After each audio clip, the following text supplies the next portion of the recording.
Привет, друзья! Рад снова видеть вас в утреннем выпуске последних новостей Германии и Европы. Коалиция Фридриха Мерца зашла в тупик сразу по нескольким чувствительным темам. От пенсионного закона до экологических правил и будущего автопрома. Ключевые голоса внутри ХДС-ХСС ставят под сомнение договоренности черно-красной коалиции Германии, а Социал-демократическая партия Германии СДПГ последовательно отказывается от пересмотра позиций. И чем дольше продолжается этот внутренний диалог, тем активнее обсуждаются возможности правительства Фридриха Мерца сохранять объявленный курс. Но есть и неожиданная новость из федеральной политики Германии. Министр строительства Верена Хубертс уходит в декрет. Это редкий для немецкого кабинета шаг, который уже вызвал оживленное обсуждение в Берлине. А дальше международная тема с широким обсуждением, подозреваемые в инциденте на северных потоках Nord Stream передан из Италии в Германию. И сегодня расследование переходит на следующий этап. Судебный процесс может привлечь значительное внимание в ближайшие годы.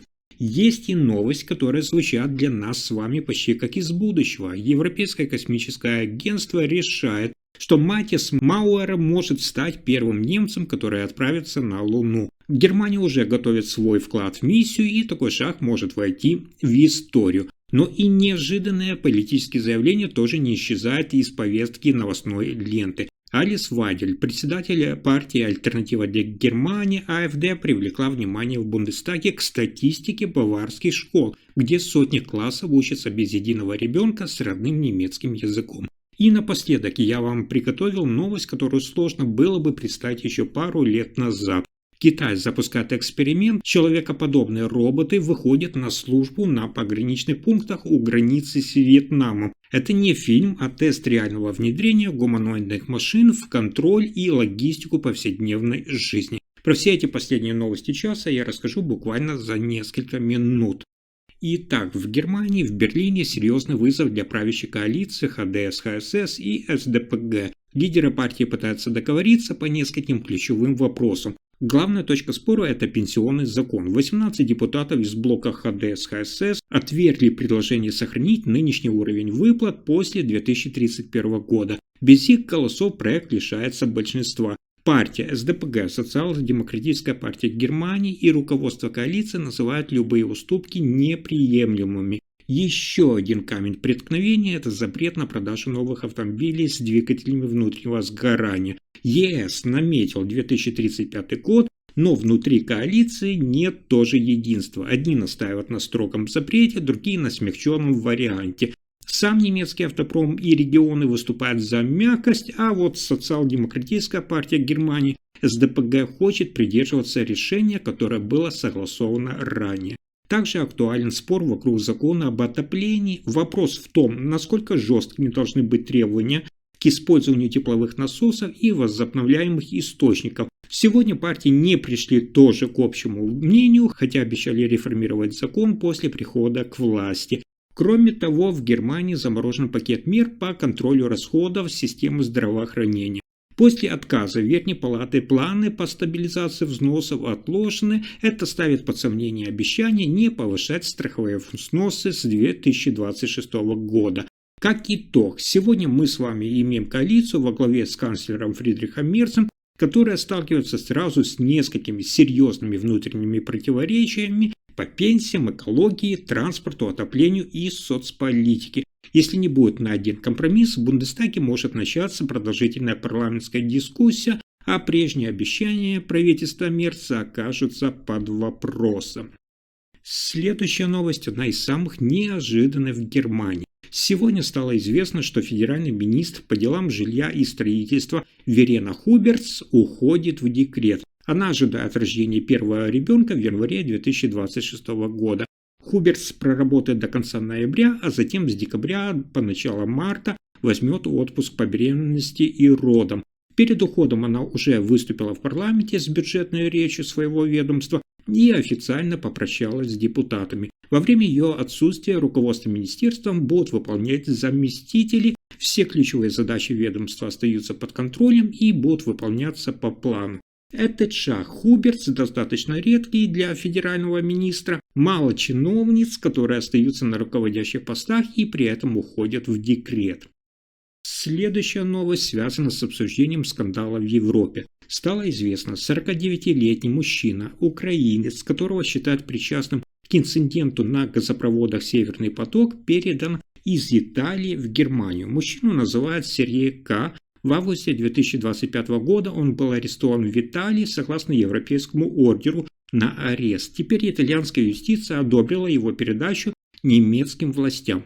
По версии следствия, Сергей К. рассматривается как предполагаемый координатор инцидента. Ему вменяют участие в организации группы, которая в сентябре 2022 года разместила оборудование возле трубопроводов Nord Stream у берегов Дании на Балтийском море. Повреждения получили как трубопровод «Северный поток-1», так и «Северный поток-2». Эти повреждения оказались настолько серьезными, что поставки газа через них стали просто невозможными. Сейчас подозреваемый находится под контролем немецких правоохранительных органов. В ближайшее время он будет доставлен в суд. Ему предъявлены обвинения в подготовке действий, приведшим к повреждениям этой инфраструктуры, а также к созданию рисков для общественной безопасности. Если его признают виновным, мужчине может быть назначен длительный срок заключения. Судебный процесс может стать одним из наиболее обсуждаемых в деле о повреждении трубопроводов «Северных потоков».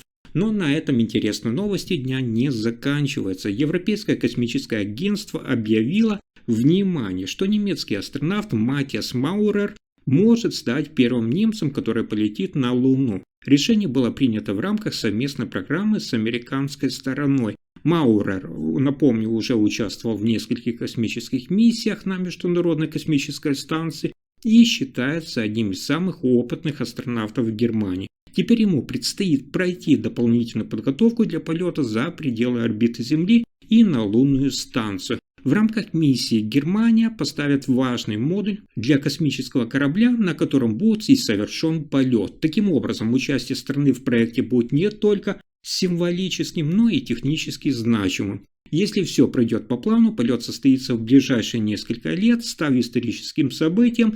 Впервые после десятилетий немецкий астронавт отправится к Луне, участвуя в международной программе исследования космоса. И это только начало.